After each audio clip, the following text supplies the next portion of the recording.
Welcome to another Truth to Power Talk with your sister, Dr. Maat. Thank you for joining another powerful discussion. And I have with me tonight another powerful guest, Baba Khalif. Khalifa, please unmute your mic, Baba. How are you feeling tonight, Baba?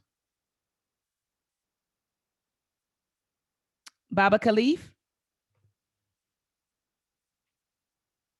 Baba Khalif, you have to unmute your mic, Baba. Peace and All love. right. Peace and love to you, Baba Khalif. Khalifa, how are you today, Baba? Well, I'm fine. Good evening. Good evening to your listening audience. All right, Baba, thank you so much for coming on the platform. I know that I've been bugging you, bugging you today and bugging you last week, and I'm just so happy that you made time to come on to the platform tonight to speak to my listening audience. Family, at this time, please share this video. You know, we have our Baba, our esteemed Baba in the building. We need to get more people in the chat room. So at this time, family, please like the video and also share this video on your social media platforms. Baba is going to drop a lot of knowledge tonight about Nat Turner. So tonight we are going to discuss the life and legacy of Nat Turner. We're going to discuss the Nat Turner Library in Southampton County, Virginia, and also the Nat Turner tour that Baba gives on a regular. He hasn't been able to do it since COVID-19, but once this pandemic is over, he'll be back up and running. So family, share this video at this time. Also, if you have not checked out my other Truth to Power talks,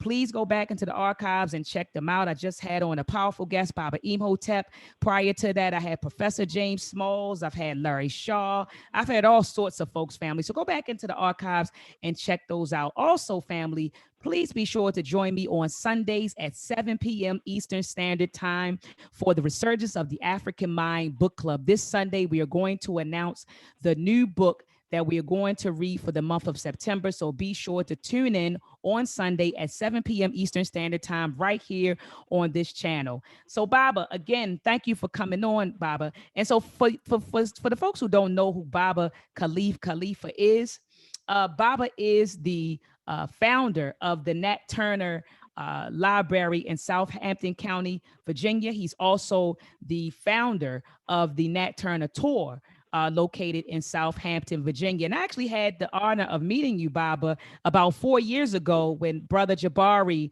from Reality Speaks, when we all got together. Remember when Birth of a Nation came out in 2016 and all of us came down to tour with you. And we were also able to check out your library. And so family, I'm telling you, once this pandemic is over, you need to get to Southampton County, Virginia to take the Nat Turner tour with Baba Khalifa. So again, Baba, welcome to the show.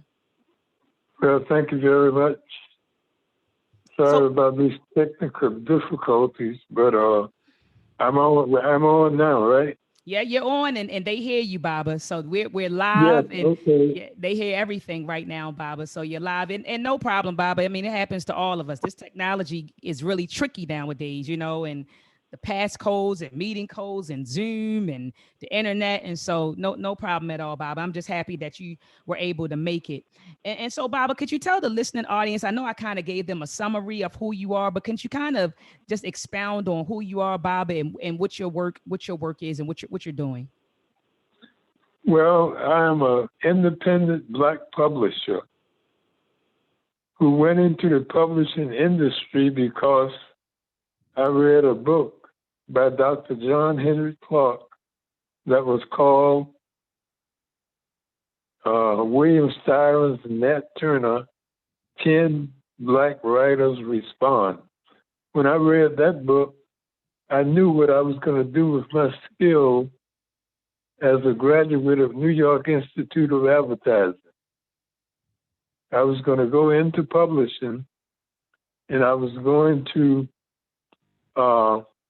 repeat what my friend, Professor John Henry Clark, was saying in that book. What he did was organize independent Black writers to respond to one of the white writers who tried to demonize our most reverent and most important Black freedom fighter, Nat Turner. Mm-hmm. Nat Turner organized a Black Liberation Army in 1831, and he succeeded where some of our best would-be liberators did not succeed. I'm talking about Denmark Vesey and Gabriel Prosser. They planned the revolt, but they never got to the execution part. Theirs was betrayed. Nat Turner's was not betrayed. So in August of 1831, he and his trusted lieutenants, they met at a place called Cabin Pond in Southampton County, Virginia, and they made the final preparations before they launched the revolt that Sunday afternoon. And since Nat Turner was the leader, he was elected to draw the first blood. He was going to attack his own so-called slave master first. So his slave master was really the overseer for Nat Turner's true owner. The true owner of Nat Turner was a child of 10 years old. He inherited Nat Turner from his father, Putnam Moore. And Joseph Travis married the mother of Putnam Moore Jr., the 10-year-old. So we refer to Joseph Travis as the slave owner rather than what do you call it? And then the manager for Putnam Moore Jr. But anyway, when they left Cabin Pond, they left in the evening and they made their way to Joseph Travis Plantation. And there was one of the lieutenants with Nat Turner was named Hawk, a Hawk. He was armed with a broadaxe. A broadaxe is an axe that cut like Malcolm X told us, truth cuts. Any way you swing it, you're going to do some damage. So he was going to bash the front door in, but Nat Turner would not let him. He said, according to Nat Turner's own words, he said that he did not want to create a commotion in the neighborhood. He knew a private way into the house, since that was his slave plantation house. They made their way up the back way and went through a window. And according to Nat Turner, he found himself in the bedroom of his master. Excuse me for calling this cracker master. Come on, I got you, Baba. I understand. The master was asleep, and his wife was asleep in a bed next to him.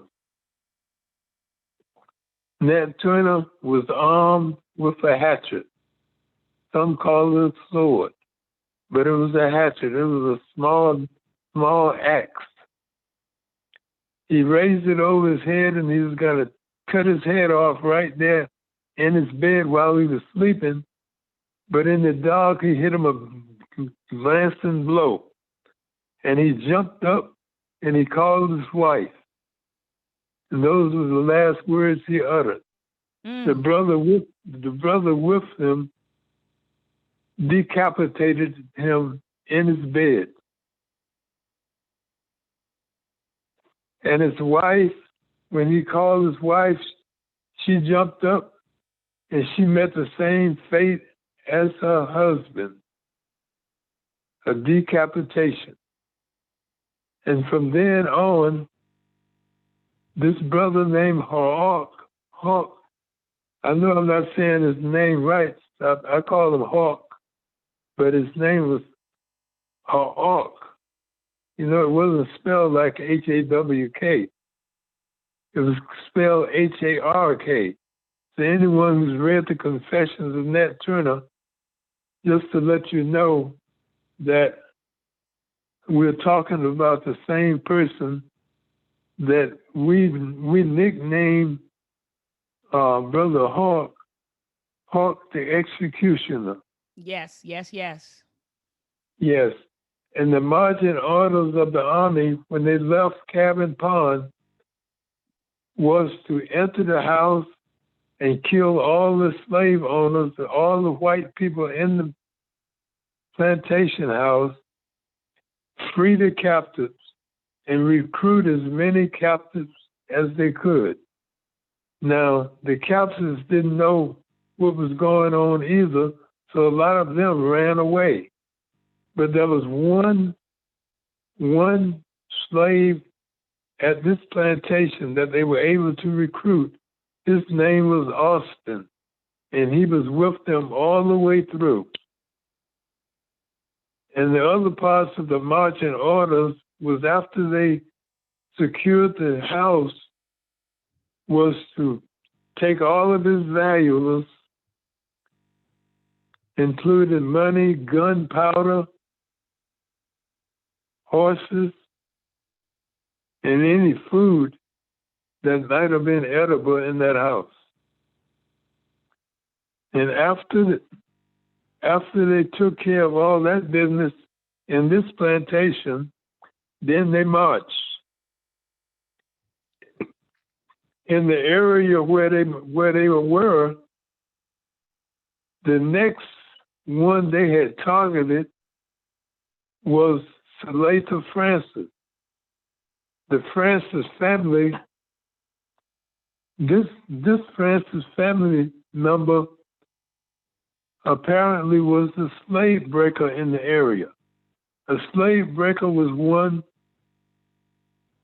that if a slave became insubordinate to his master, they would take it to this guy to soften him up, to try to beat him into submission. So, and I think the way I read it, many people in the army, they all had a history with this guy. Maybe they had relatives who had been beaten in submission, or maybe they have been that way themselves. So apparently they all wanted a piece of this guy. They tricked him to come to the door, and when he came to the door, they pulled him out. And everybody wanted a piece of him. So they beat him to death, and they missed him. They cut him into little pieces, probably stumped him or spit on him. He was a slave breaker, a two-bit devil maker. Come on. And after they took care of him, then they marched on.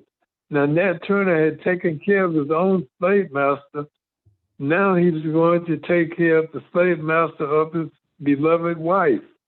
His beloved wife's name was Cherry. And Cherry had been,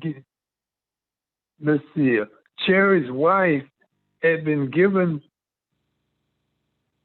to the owner of Nat Turner's wife, Cherry, by her father. He bought Cherry as a birthday present for his daughter. His daughter's name was Piety Reese, and his name was Guile Reese. When they got to that house, there was one other person, one other slave owner in the house besides Piety Reese, the owner of Cherry. They killed him, and then they took care of Piety Reese. After that, they marched back out, And on the way to the route where they would raid more of the plantations, they came upon the old slave master Benjamin Turner, who brought Cherry and they brought Nat Turner's mother and his grandmother into Southampton County as captive Africans in 1797. This was Benjamin Turner.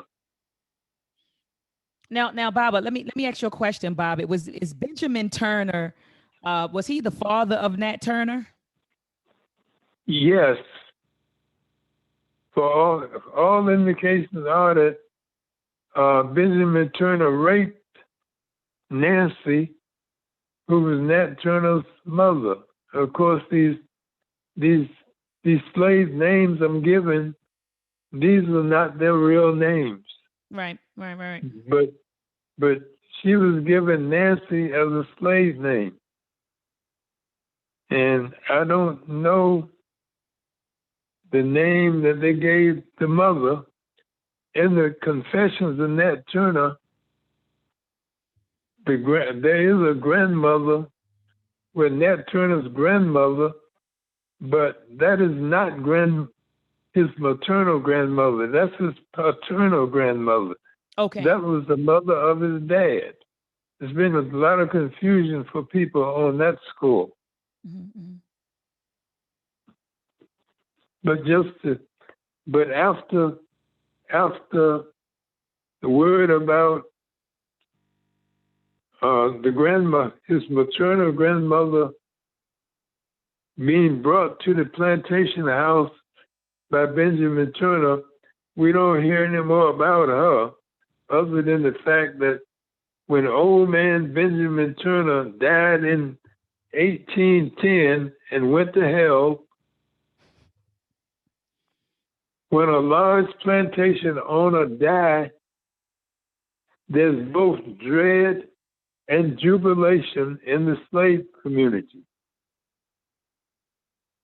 They are happy and jubilant because this so-called human who has visited so much cruelty on them and torture, he will no longer be able to do that because he's dead, right, gone.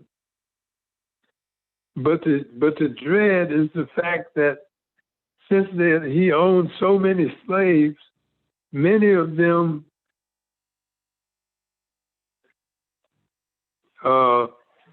he would not be able. Nobody would be able. He couldn't leave his property, so-called property, to anyone as an inheritance. He would have to split the family up, or split up the community. Friends and family would be sold away forever. Mm. Many of them would be sold down the river. Many of us in the South, we've heard that expression, down the river, sold down the river. Yes. Yeah, that's where that expression comes from, sold down the river. That means sold down into deeper South. Mm.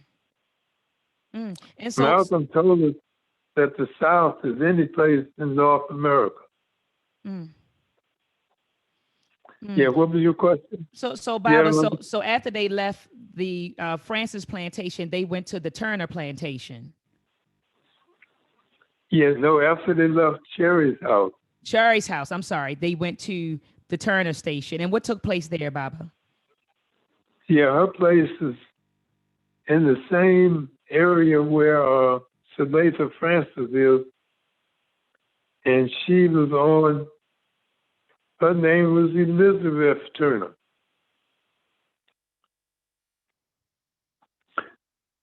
I think she had got some kind of warning that they were coming because according to Nat Turner, when they broke into our house, when they bashed the door down, Elizabeth Turner and a friend of hers who was spending the night was in the middle of the living room scared to death. Mm. Yep. But after they killed her and the preacher who was staying there with them, he was a guest there too.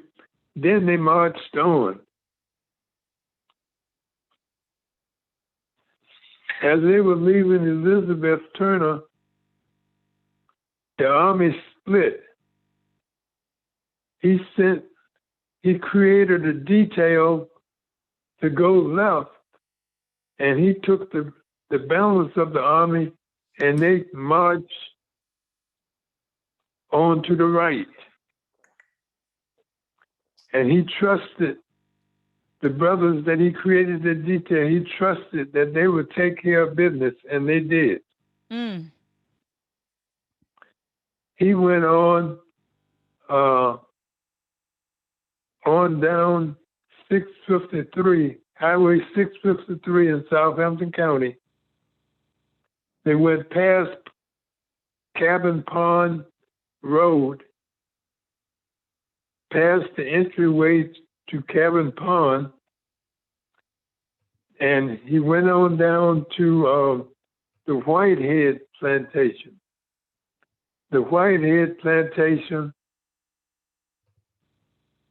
is the place where Nat Turner killed the only one during the revolt. Margaret Whitehead was the name of the lady of that plantation, and Margaret Whitehead, the younger, was the so-called beauty queen in the county. And according to William Styron, Nat Turner did organize that revolt because he was rejected by this white woman. As I said, he tried to demonize Nat Turner. Yeah, he failed. I heard, Baba. I heard. Mm-hmm. Yeah, he failed because John Henry Clark got his hands on a copy of Nat Turner's so-called Confessions, and I got my hands on a copy after John Henry Clark had organized that book, or edited that book. But anyway, as they were making their way up to the Margaret Whitehead plantation, Nat Turner noticed somebody ran around the house into the woods. He overtook this person, and she turned out to be a captive woman who was working in the plantation, but he let her go.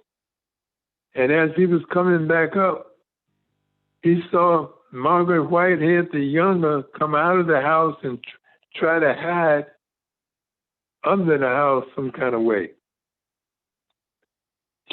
She saw him coming towards her, and she jumped up and ran away. And Nat Turner overtook her and beat her to death with a fence rail right there in the woods. And after that, they took care of the same kind of business that they took care of at his plantation owner's house. Took whatever valuables they could, freed whatever captives wanted to ride with them. Contrary to a lot of misinformation about Nat Turner, none of the captive Africans was forced to ride with him, but he was able to recruit two at this plantation house. After that, he had agreed to meet up with the other detail at another plantation house. But when he got to that plantation house, that detail had come there and left. And it turns out that at this plantation, nobody was home, so no killing was done there.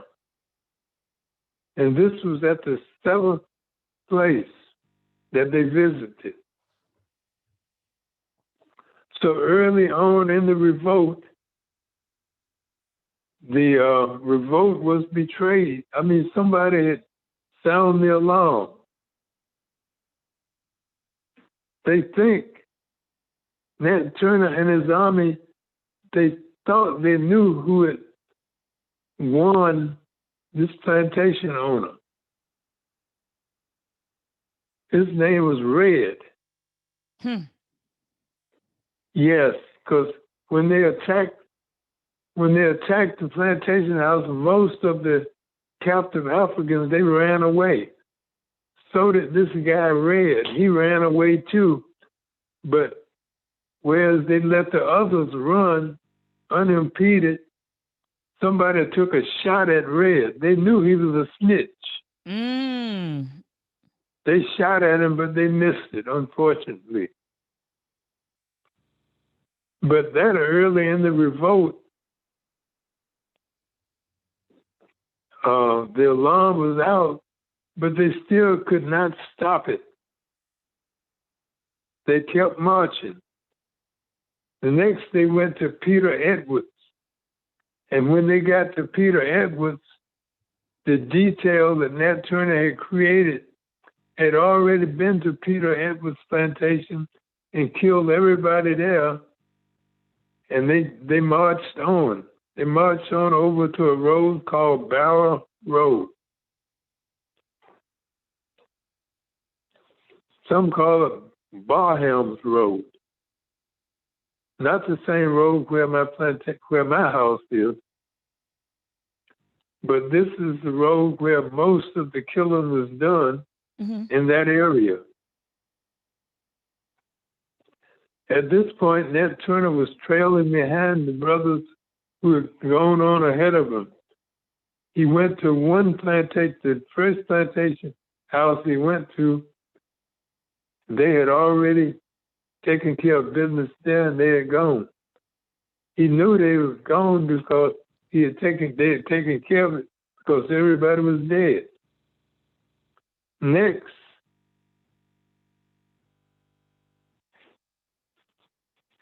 he caught up with them at the next one as they were finishing up. And the next one where the whole army was together, and he reunited his army. The next plantation house was something like a school, a place, a gathering place of some sort. But this is a place where they killed the highest number of slave owners. They took care of 14 here. And it was at this plantation where the owner of the plantation hid out in the bushes. And he testified against Nat Turner and some of the members when they were brought to trial.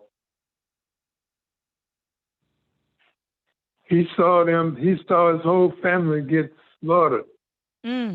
Some of them right out there in the woods, out there in the yard. And this gives the lie to another one that they try to tell about Nat Turner. One of them testified that Nat Turner had done all of that killing and when he was captured, he made no attempt to resist. Of course, if we get down to that part, I don't know if we have enough time to get to the point where he was finally recaptured. But he was recaptured when someone accidentally put a loaded musket in his face. So he didn't resist then. And this is what we tell our young brothers and sisters.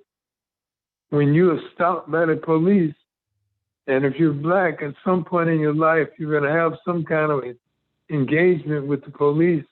When they stop you, don't try to fight them back at that point when they're armed and you're not armed. Wait and see if you have a chance to escape.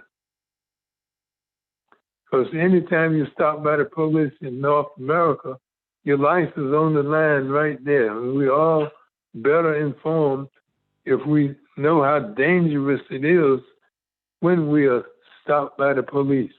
I agree. I couldn't agree with you more, Baba. Okay, thank you. Okay, so when they left this school or this meeting place,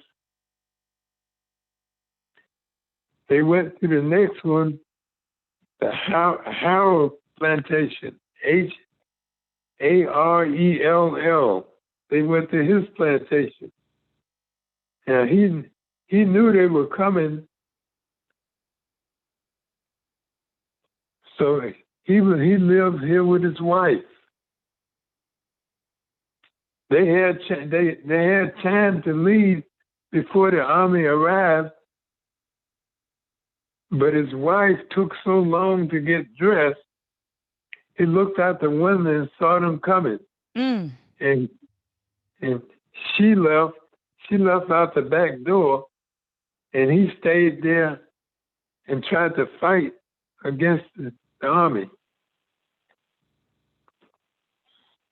Well, we know he didn't make it, Baba. No, a lot of the men, a lot of the Black Liberation Army, they appreciated his bravery. They saluted him by leaving after killing and shooting him dead. They left a char of tobacco on his breast. That was just some kind of salute because the bravery he put up. But he was overpowered. His wife hid out in the woods, and they didn't bother to go looking for her. The next house they went to was the house of Rebecca Vaughn. At the Rebecca Vaughn house,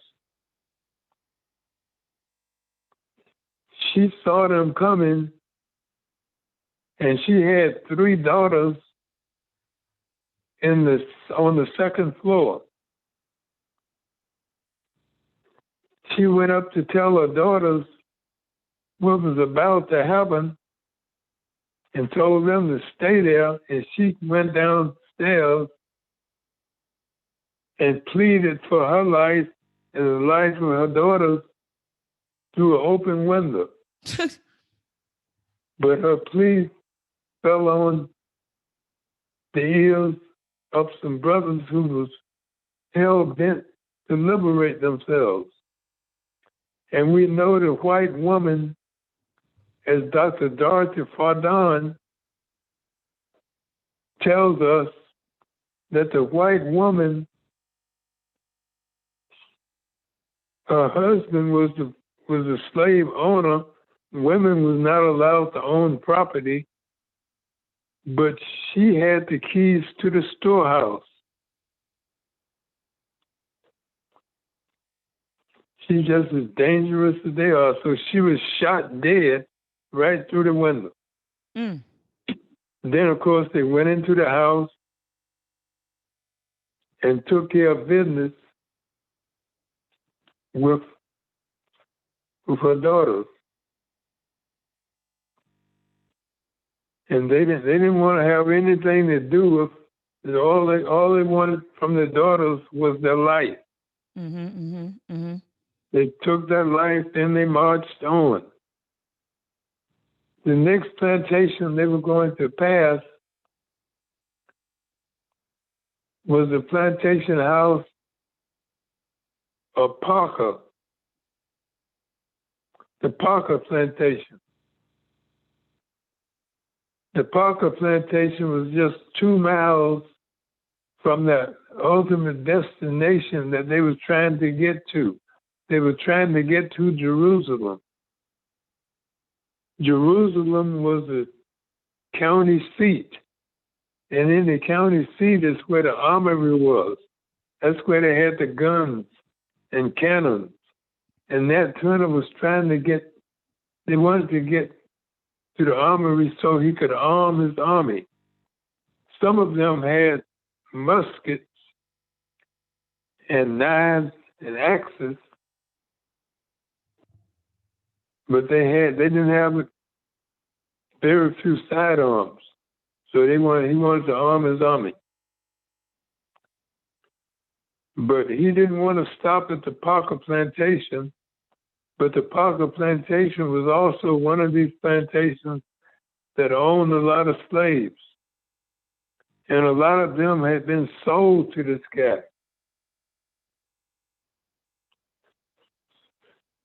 So Nat Turner had to be convinced by his soldiers. He had to be convinced to stop. And he was stopped when they told him that they wanted to go in and get his people.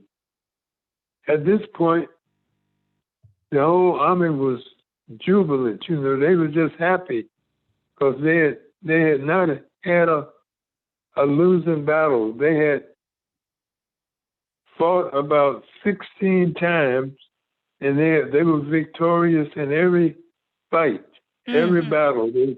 Every battle, they were victorious. So they were feeling good about themselves. So they went in, and Nat Turner told them to come back out as soon as they could. But they took so long that Nat Turner went in to get them. He left security at the front gate, and he went in to get them. On his way back out, he heard gunfire, and they rushed out to the front gate, and there was a white militia had been trailing Nat Turner, and he came up on those people at the gate, and he put them on the run.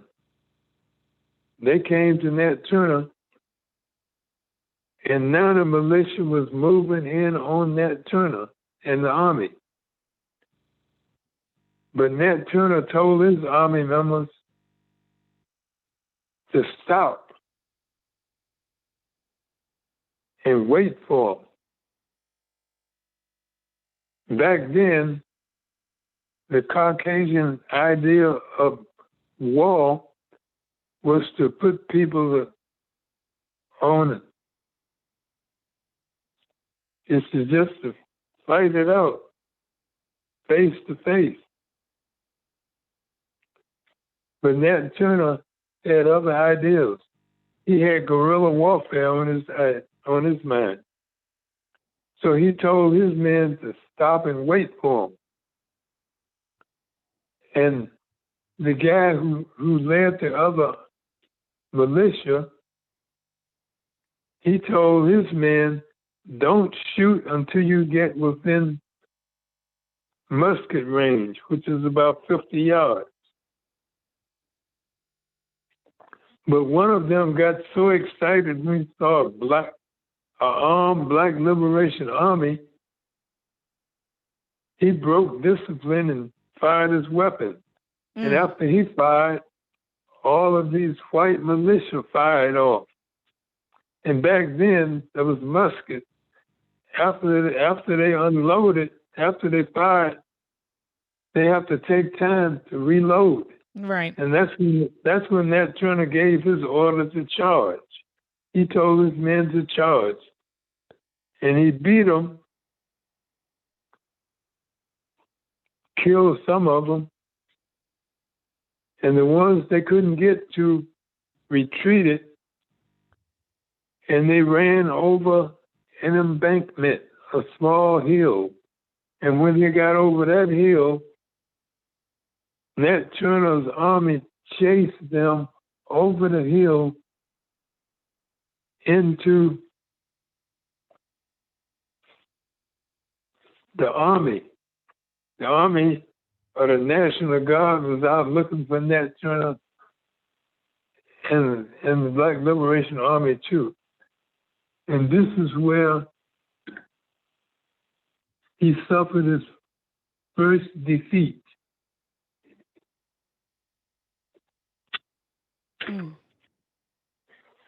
They put Nat Turner and his men on the run. They retreated and got away.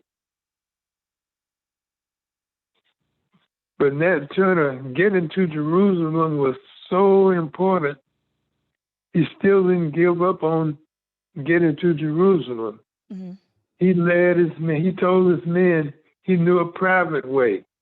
He knew another way. So he went to the Cypress Bridge. That was another way to get over the river. They were trying to get across the Nottoway River to get to Jerusalem. So Baba, let me ask you a question. Let me interject for a second. Pardon me, Baba. Did the white militias know that he was trying to get to Jerusalem? Like, did they know that was his destination? They knew. Mm-hmm.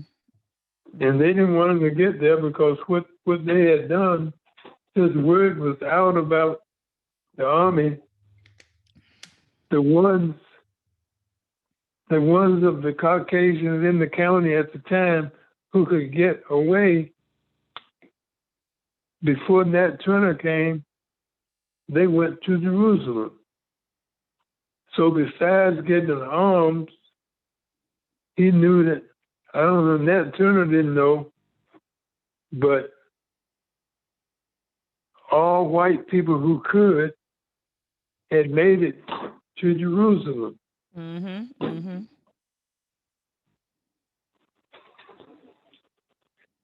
But when they got to the Cypress Bridge to get across the river that way, they noticed that the bridge was fortified. There was a lot of militia people at the bridge. So he had to give up that going that way. So then he went into a deeper retreat. He went into a deeper retreat. And he went back in the general direction by which they came there. By this time, the army is tired. They've been marching now for 2 days without rest or sleep.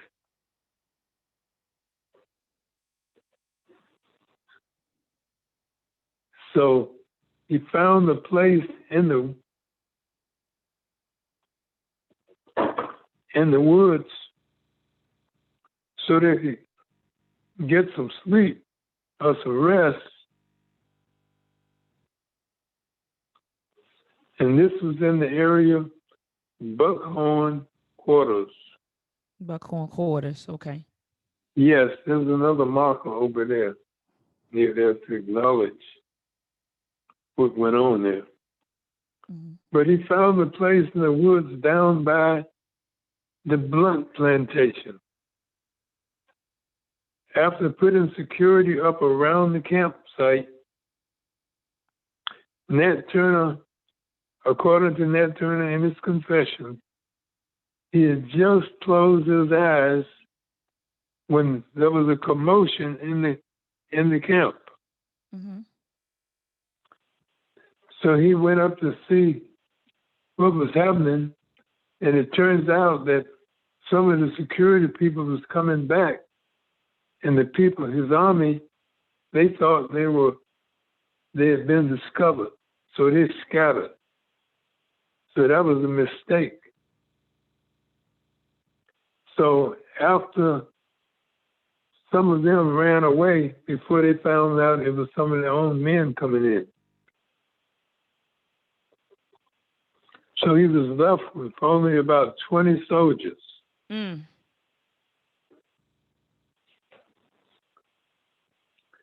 So he decided at that time to raid the Blunt plantation. That was also a large plantation, and large plantation means large in number of captive Africans. Now the Blunt plantation, they knew Nat Turner was coming too. So what they did was set a trap because they knew he was coming in their direction. They set a trap. They put the captive Africans out on the street in the yard with sticks and stones, and they had muskets, guns. They took the guns up in the house. And it was at this point where one of the great battles in history occurred. A lot of the captive Africans was put out there to face off Nat Turner's marching army. And the Caucasians were shooting down from the windows from the house. Of course, they were just shooting into the crowd. They didn't care what blacks they killed. Exactly. Exactly. Yeah, but because they had the captive Africans on their side, they lost this battle. And after that fight, according to Nat Turner, they started going into an even deeper retreat. After they got down the road a piece, Nat Turner was left with only two people, two soldiers. Hold on, wait a minute, Bob. Hold on, wait a minute, Bob. I missed something. So this battle where they had the white men shooting down from windows and then the captive Africans fighting on behalf of those white men. Then you had Nat Turner fighting. And so you're saying after that, they were shooting into the crowd. And so they were, hitting any African. It didn't matter. You're saying after this battle, he was left with two people. I just wanted to make sure I heard you correctly. Yes, some of them, when they got away, when they realized they were so vastly outnumbered, they left the army too. Okay, so some of them just ran away. Basically, they gave right. Some of them made it back to their home plantation, and the ones who some of them made it back safely, and their so-called owners didn't even know that they were in that army. That was another great benefit of the army, of the fight, of the revolt. Even though it was aborted, some of those captive Africans made it back to the plantation, whereas the slave owner didn't know it, didn't know that they were part of it. Mm. But of course, that was such wholesale killing of black people. All they had to do was point out any Africans and just accuse them. They would be killed without any question. So, Baba, after the battle, he was left with two people. So, two soldiers. So, what happened after that, Baba? What he did, he told those two he told them to go back and see if they could find some of the brothers who had ran away and have them to meet him at the place where they started out at Cabin Pond. And Nat Turner, he went ahead, so he'll be there to meet him. He told him to meet him there. And according to Nat Turner, he was hiding at Cabin Pond. And the only ones who showed up at Cabin Pond was white men on horses. Mm. And So he according to that, so he was he he was knew. betrayed. He was betrayed, Baba. Well, yeah, the men he sent out to get the messengers he anointed. I guess they gave it up, or they guessed where he was from. Somebody told him. We Yeah, don't know. yeah, somebody told. So like you said, it could have been the messengers, or when the messengers put the message out there, the people who received the message could have went and told. So yeah. So Hmm. when he got there, you said it was white men there with muskets. No, they were not there. He was waiting. They came in. Oh, they came in. They Okay. He was in hiding, and Okay. according to Nat Turner, and he said he knew then all was lost for the present. He still didn't give up. He said lost for the present. So this is when he went to one of his safe houses. He went to one of his safe houses and hid out in the daytime, and at night he would surveil the area and get help. The black community would help him. He would hide, then he would go back into his hiding. One night, he came back one morning, and two hunting dogs, had found his hiding place and some of his provisions in that hiding place. So he shooed the dogs away then, but a night or two after that, the dogs came back again with two guys who was hunting, game hunting. And Nat Turner, when he came up, and I guess he was going to tell them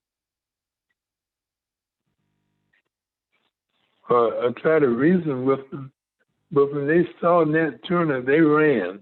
Hmm. They ran, and their dogs. So, according to Nat Turner, he knew then that was no longer a safe house. So, fortunately, he had the foresight to have another safe house. Mm-hmm, mm-hmm. And this time, he went to the place where he was finally recaptured. I guess about 2 months later.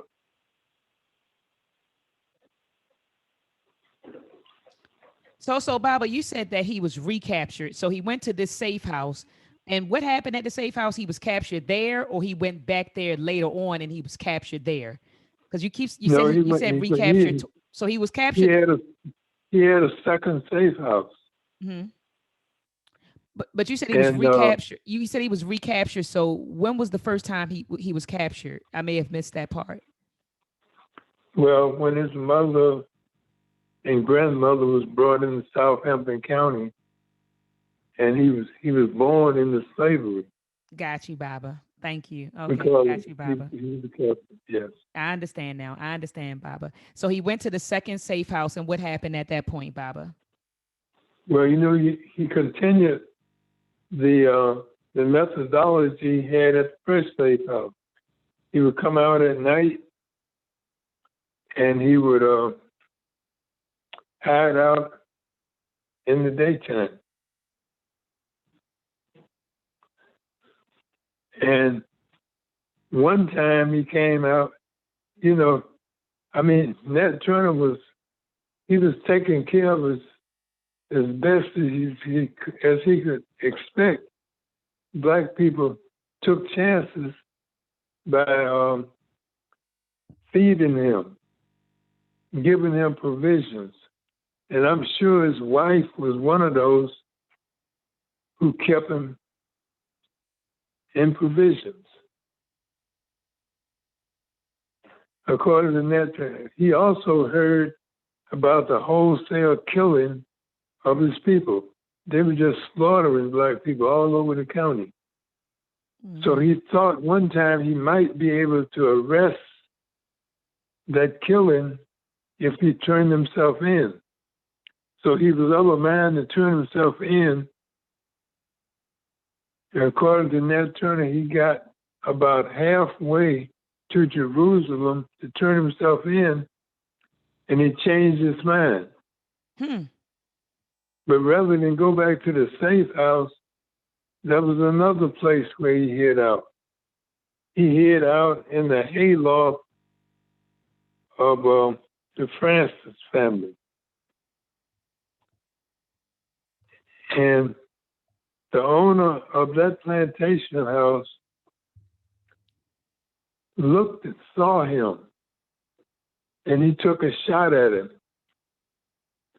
When Nat Turner was captured, recaptured, I'd like to say, he was still wearing the hat that the bullet had gone through. Mm. But now it's 2 months since the revolt, 2 months since the fighting, and they had been looking for him all over the county. The regular army, the National Guard, the sheriff, everybody was looking for Nat Turner. But they didn't know where he was. Since they couldn't find him, they had given up and thought maybe he had escaped like his father had escaped before. But after this guy had seen him in the hayloft, they knew he had not left the area, and they knew the area where to look. So they just flooded the area with police, soldiers, National Guard again, and he was in a safe house, and this morning he was in that safe house the morning where they all came past him. They went right past him.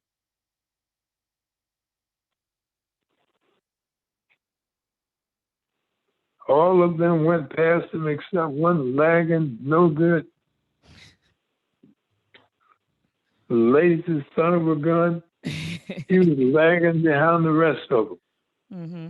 He came up, and Nat Turner, for whatever reason, he came up out of the safe place, I guess, to see what direction they had gone. And when he came out, this guy, his name is Benjamin Fitz, he put a loaded musket in his face, and that's how Nat Turner was captured. Wow. Wow. And he marched Nat Turner into Jerusalem the next day, and a crowd of people followed them into Jerusalem. But this guy, that was a reward on Nat Turner. He received $1,100 for capturing Nat Turner, Benjamin Fitz. As we know, Nat Turner was tried in Jerusalem, and the courthouse is still standing, and he was kept in the jailhouse next door. And in the jailhouse, they allowed a fellow named, what was the guy? Anyway, they allowed one of the guys who had been looking for Nat Turner, they allowed him into the jail to take a confession from Nat Turner.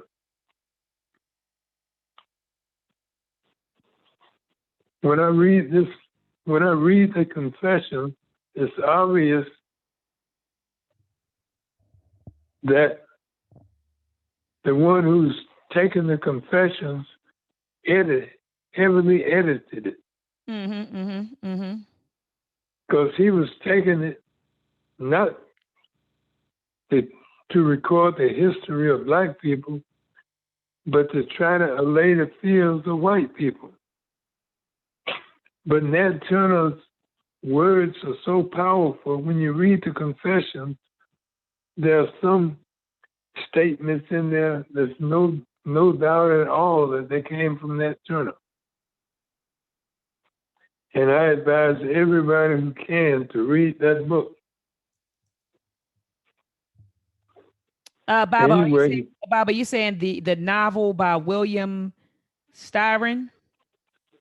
No, not that one. Not that one? No, the one by William Styron is no good. Right, but you said the person who came in and taped his confessions, that wasn't oh man. Okay, so you said that wasn't William Styron. I know his name. I know his name like I know my own name, but I'm not recalling it right now. I'm looking for it right now while you're speaking, Baba. Maybe one of your, did you buy this book when you came up there, The Confessions of Nat Turner? Yeah, I've grabbed the book from you, but I don't, hold on, Baba. Yeah, his name is on the front page, on the front cover. Okay, you're not talking about Kenneth Greenberg, right? No, not him. He's another one of those. Okay, Thomas Gray? Thomas Gray. Yep, there we go. Thomas Gray. Yeah, Thomas Gray was a drunk, a no-gooder. He had inherited a fortune from his own deceased people, meaning he had inherited a lot of Africans. Thomas Gray took the confession, and after he took the confession, he left immediately for Washington, D.C., where he copyrighted it and started printing up copies.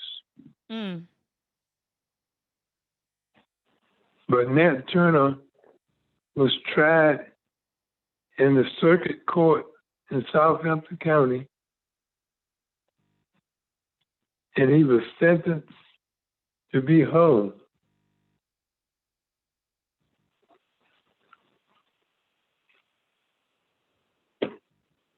Now, I'm sure we've all seen those crowds that gathered around when there was a hanging of a black man or a black woman. And there was a crowd there to witness the execution of Nat Turner. Many of them came because they wanted to see him beg for his life. But Nat Turner said nothing. He didn't give them the satisfaction. After he was executed, of course, they dismembered him and gave pieces of Nat Turner's flesh to the crowd. And they decapitated him, and they sent the skull by messenger up to Richmond. I guess they were sending it to the university so they could study to see why, after all the brutality they had visited on Nat Turner, on black people, he was one still wanted to be free. So they wanted to see what was wrong with him. But they sent it by messenger to Richmond, but it never got there. The messenger stole the head, stole the Nat Turner skull. And about 10 years ago, that skull turned up in Indiana. Richard Hatcher, the mayor of Gary, Indiana, who was raising funds to build a civil rights museum, and the NAACP the president of the NAACP donated the head to him to be used as a fundraiser. Meanwhile, there was a good sister reporter who heard about it and wrote a negative story about Richard Hatcher and took him to task for trying to raise funds on the body part of Nat Turner. She said that you take that body, bring that body part back to Southampton County and give it a proper burial. Richard Hatcher, when he heard about the article, he said he wished she had talked to him about that because he agreed with her. Now, since we have the Nat Turner Library, of course, we were hoping that he would donate it or bring it and give it to us. Yeah, that's that's what I was thinking, Bob. That would be like right to just donate it to you all. But so what ended up happening, Bob? I'm sorry. But knowing he's a Democrat and a political guy, so we were pretty sure that if he brought it back, he was going to give it to the wrong people. Well, the wrong people would not be if he gave it to Nat Turner's living descendants, which we know them. And that's when he did bring it down there, that's who he gave it to. He had them to come to Gary, and he gave it to one of the living descendants of Nat Turner. He gave it to Alvin Turner's people. I was just about to say that I remember when we went on a tour, you introduced us to Mr. Alvin or Baba Alvin.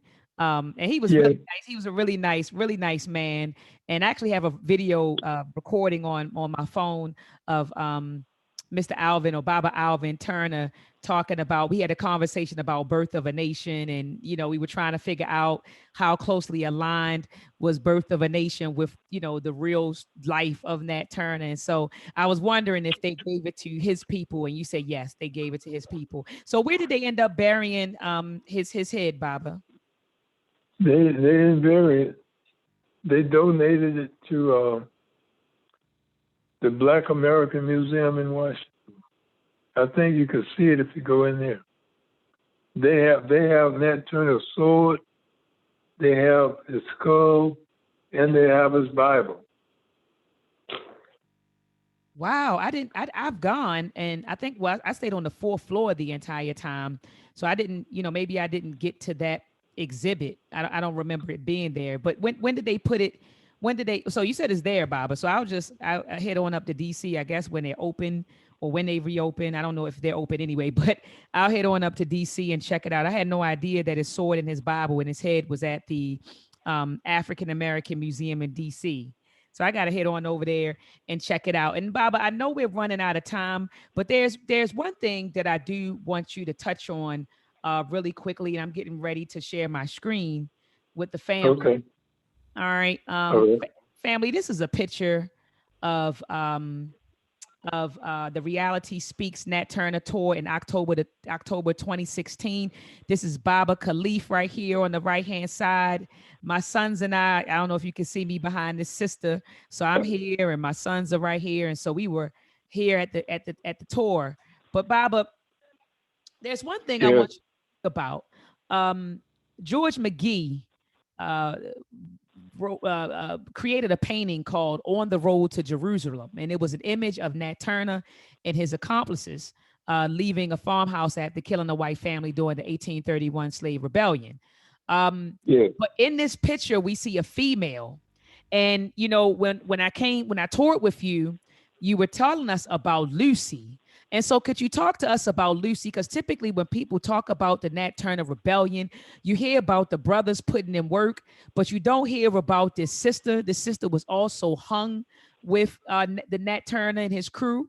And so you told me, you shared with me that she didn't give the white folks the satisfaction either, when they caught her. You said that she didn't cry, she didn't pee for her life. You said, in fact, she cursed them out all the way to the hanging post. So, Baba, could you speak about Lucy and what her role was in the Nat Turner rebellion for a brief moment? Lucy was a young black woman. And the other thing I know about Lucy, at one of some of the only white people that were spared, at the battle was ones that the house slaves hid from the army. Now, at the plantation house of Lucy, she was a servant. One of the servant girls had hid their madam, and Lucy knew where she was, and Lucy had a butcher knife, and she was going to go to the hiding place and take her. But the house slave servant prevented her. That's what I heard about Lucy. Now, after she was tried and sentenced to execution, you have to walk about 2 blocks from the courthouse to the hanging tree. And they said that Lucy cussed them all the way. She gave them a piece of her mind every step of the way to the hanging tree. And even on the scaffold, where everybody could get a good look at them and she could get a good look at them, she was cussing them all the time. That was Lucy. Yes, and you mentioned James McGee. Yes. Mr. James McGee. Yeah, he's the one who I learned about the Nat Turner trail from. Okay, Baba James McGee. So Baba, let me ask you another question. Birth of a Nation, the movie Birth of a Nation. I know that you also shared with us during the tour that Nate Parker came down to pick your brain about the life of Nat Turner prior to creating the film. And so then he went off and he created Birth of a Nation. Would you say that Birth of a Nation was closely aligned with, the life and legacy of Nat Turner? Do you think that his life was accurately depicted on the screen? Well, it's a movie. He got the story and he got the spirit of it. Okay. Mm-hmm. And I was very pleased with the fact that out of all the movies he could have made, he chose to make the movie about Nat Turner. I know that there have been any number of people who wanted to do that story, do that movie, but for whatever reason, they never got around to doing it. Wesley Snipes was a man to do it. He drove all the way down. He came all the way down to South Hamilton County in a limousine,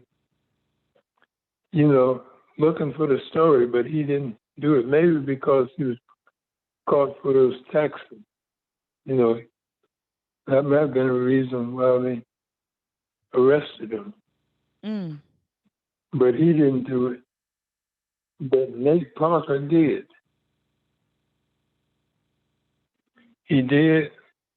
But before I would interview with him, I had a private discussion with him. Mm-hmm. And I found a young man that was of a man to do what I wish more successful Black people would do. His story kind of paralleled my own story. I didn't have to go into the business that I did in the way that I did as an independent Black publisher.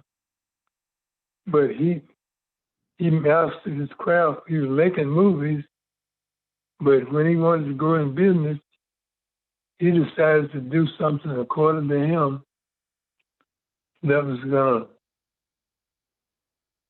start a discussion about the liberation struggle again.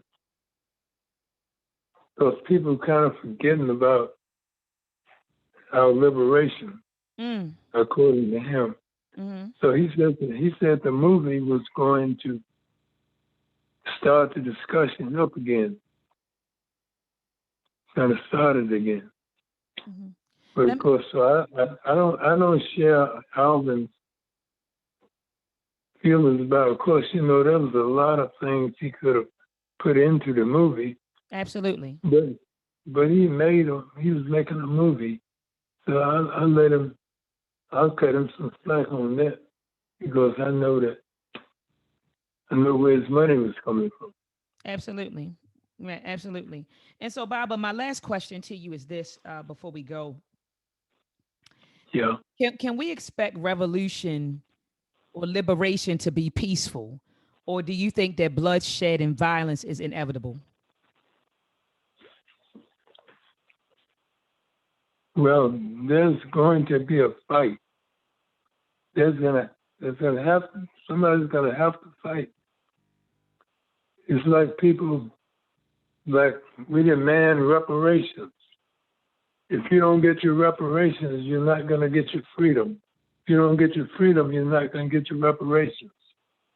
The only ones who get paid reparations are people who defeat their enemy. Mm. That's when you get reparations. So it's not going to be up to us. They will decide what course we must take to reclaim our freedom. And I think we're gonna have to beat them. We have to fight them. Mm. Okay, so Bobby, you're saying it's inevitable. So we're not gonna vote our way, to freedom. We're not gonna march our way to freedom. You're saying that it's gonna be bloodshed. It's gonna be violent. You're saying that violence and bloodshed is inevitable. There's no doubt in my mind. Yeah, absolutely. Absolutely. Well, Baba, can you let the people know where they can find you, Baba? Can you speak briefly about the Nat Turner Library, how they can get in touch with you, and also the Nat Turner Tour? Okay, I own 100 acres of land, 100 acres that's part of the birthland of Nat Turner's plantation. And we're at 26070 Barham Hills Road, Druryville, Virginia, 23844. And the information about the library can be gotten at the website, thenetturnerlibrary.com.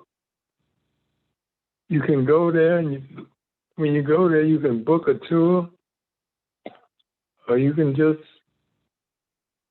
call us up or email us and let us know that you're coming for a visit, and we will be sure to meet with you. Baba, can people also purchase your books online? Yes. I don't think we have any books up on the website yet, but that's coming. It's coming. Okay, and an assistant in the chat, Marcia Pender, she says that she would like to know about the rites of passage ceremony that you do there. And I remember you sharing that with us, Bob, in 2016, that you all had a rites of passage ceremony. So can you speak to that, Baba, please? Yes, one of the other programs we have there is called the Man Up Camp. The Man Up Rites of Passage into Black Manhood. And our slogan is any black man who has not been initiated into black manhood will be the black man that white people want by default. Hold up, Baba. Hold up, Baba. Say that one more time for the people in the back, Baba. I didn't hear you. Say that one more time, Baba. Any black man who have not been initiated into black manhood will be the black person or the black man that the Caucasian wants you to be by default. Ashe. You got to find out how to be a black man or a black woman someplace in your life. Fortunately for me, that I had elders who brought me over. You know, I was never tempted to be part of any kind of fraternity, whether it's Masons, Elks, or any of the fraternities on the college campus. Because once there's a way to be a black man and there's a way to be any other kind of a man. If the black man and the sisters was properly told by Sister Asada Shakur. Asada Shakur is the sister who's in exile in Cuba because she organized a Black Liberation Army in the 1970s. Nat Turner had a Black Liberation Army in 1831. Asada Shakur's was in the 1970s. She gave the sisters a message. She said, "Sister, if your man is not working to liberate black people," she said, "Sister, you ain't got no man." Hold up, Baba. Hold on, Baba. Hold on, Baba. You gotta say that for me one more time. What did Queen Mother Asada Shakur say? She said, if you got a black man that's not doing what, Baba? If he's not working to free the black nation, he said, "Sister, you ain't got no man." You ain't got no man. And Baba, I want to point out something that you also talked about on a tour with regards to your rites of passage program. You said when we take our boys or our young males, you said out in the field, you said is the first thing we teach them is respect for who, Baba? How to respect the black woman. And we teach them they must take care of what they make. If they father their child, they gotta take care of that child. Otherwise they know they will not be welcome to come back to that land. And I have those young men calling me all the time. I did a tour yesterday for a brother out of Washington, D.C.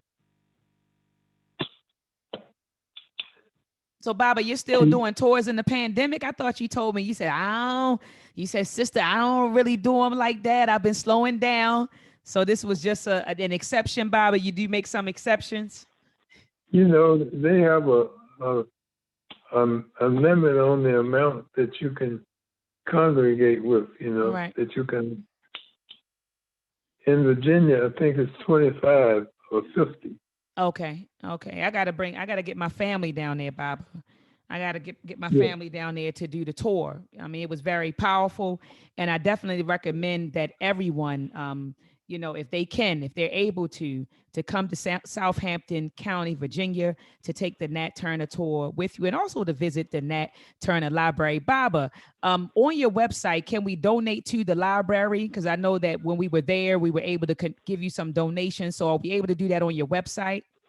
Yes, you can do that on the website, and you can book. And you go to their website, just click events, and the next program on the land will be November the 11th, which is Ancestor Remembrance Day. Mm-hmm. Now, we had to cancel Nat Turner Day this year because of the rain. We were going to have it outside. So we canceled that. But we're repeating that as part of Ancestor Day in November. In November. Yeah. Okay. Dr. Umar Johnson will be the speaker there too. Okay. This will be his fourth in a row. He's been down there the last 4. Okay, and Baba, you said this is going to be on November the 10th? November the 11th. November the 11th. Okay. At what time, Baba? Yeah. From 11 o'clock, 11 to 2. 11 to 3. Last year we did 2. Okay. We did one since Umar posted up on his social media.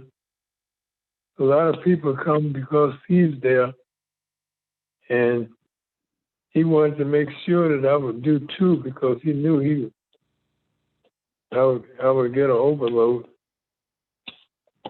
Okay. So the first tour would be at 11 o'clock, and then the second one would be about 2:30. Okay. So you're going to do two sessions.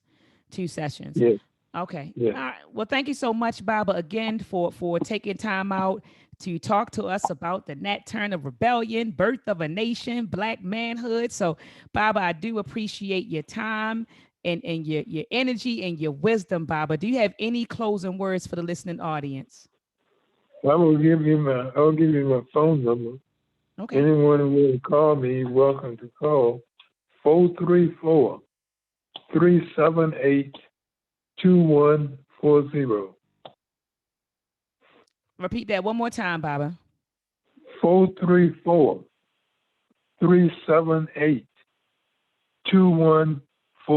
2140. And all the thing I would say, I wanted to say that, like most of us, Nat Turner he started his service to Black people as a community organizer.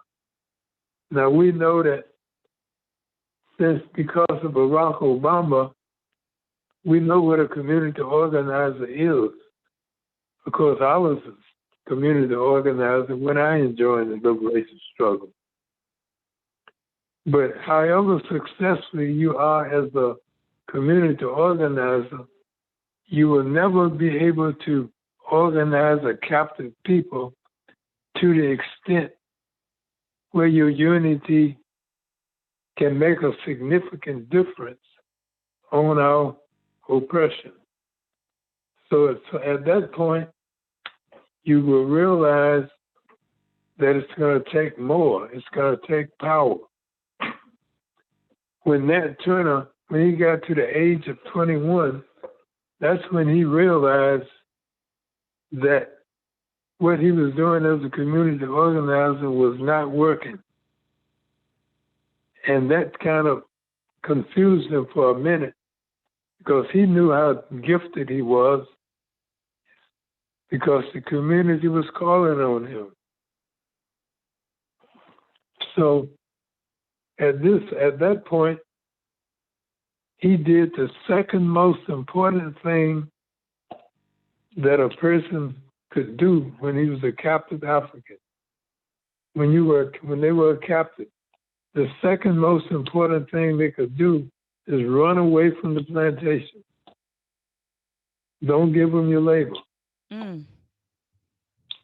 And I say the second because I want people to think of what the first one is. The first one back then was to kill your slave owner, then run away. Mm. But running away was a revolutionary act, as we know from the story of Harriet Tubman. That's right. Who said that she could have freed more if they had known they were slaves. Yes. Yes, so I would tell people now that we have this people in the street again, and you see what the basketball people are doing. And I want to tell Black America that you see what the basketball players, the athletes are doing. We should all search our own self, find out what can we do? What can we do at this time? Surely there's something that we all can do. We don't have to try to do what Nat Turner did, though I don't tell people don't try it. That's not my job. That's right, Baba. That's not my job. But there's something that we all can do. If you think about it, you'll find something. In one of the editorials in the newspaper that I no longer publish, there was an editorial that told Black people to pick a target. Pick a target that you can attack when the word is given. Pick a target. But pick a target that you can do and get away with. We don't want you to get caught. But you can think of something, especially if you're working, you can think of something to do in resistance. Most of the people who go into depression or worse, it's because they haven't found a way to resist, or they try to live without resisting oppression in some kind of way. You must find a way to resist. You must. These are the people who lose their mind trying to fit a Black life into an oppressive situation. Hold up, Baba. You gotta say that once again. Hold up, Baba. You gotta say that again. So the people who lose their minds are the ones who do what, Baba? They try to fit a Black life into what, Baba? Say that again. Trying to fit a Black life into a so-called white supremacy-based oppression. Boom. It don't fit, don't work. It's unnatural. So they're trying to do it. Though we have a lot of people who, even today, one of the things that LeBron James said, he was quoted as saying, Black people are scared. I don't think we're so much afraid. I think that we just haven't found the key to how to resist. Everybody can resist. And you're not a slave until you stop resisting. Until you stop resisting. Ashe. Well, thank you so much, Baba, for coming on the platform. You dropped so many jewels. You dropped a lot of knowledge, Baba. So we gotta have you back, Baba. I gotta have you back. Or one day when I do come up, Baba, to do the Nat Turner tour, I'll just go live so that the people can see, the tour, even though they're not present with us, they can walk through the tour with us. So I think that would be, a hot idea, Baba. So again, I thank you for your time, your energy, and your wisdom, Baba. And please do come back again, Baba. Okay, thank you for giving me this opportunity. And I'm very thankful that you think I have something worthy to share with my people. Oh, if Baba. anybody have a book out there they'd like to be published, please call me at 434-378-2140. Or if you want one of the books that we publish, you can use that same number or go to the website. Say the website one more time, Baba. 434. No. Your website, Baba. The website is the natturnerlibrary.com. natturnerlibrary.com. Ashe. Thank you again, Baba. Peace and love. Okay, thank you, sister. Keep doing what you're doing. Will do, Baba. Will do. Thank you. I'll be in touch with you soon, Baba. All right. All right, Baba. Take care. Okay, good night. All right. Good night. All right, family. Thank you so much for joining the broadcast. I appreciate you all tonight. Peace and Black Power. Let's combat and fight back with no tracks. The war of the minds, they want control of the masses. And Common Core, they dumb us down in the classes. Without knowledge, we can't gain access. Build with the elders, take notes and write classes. We keep whining on the block, how it's gonna stop? Let's start supporting our own, make their supply drop. We buy stocks, then we buy blocks. Cause we know the truth and we tuned in to Dr. Maya.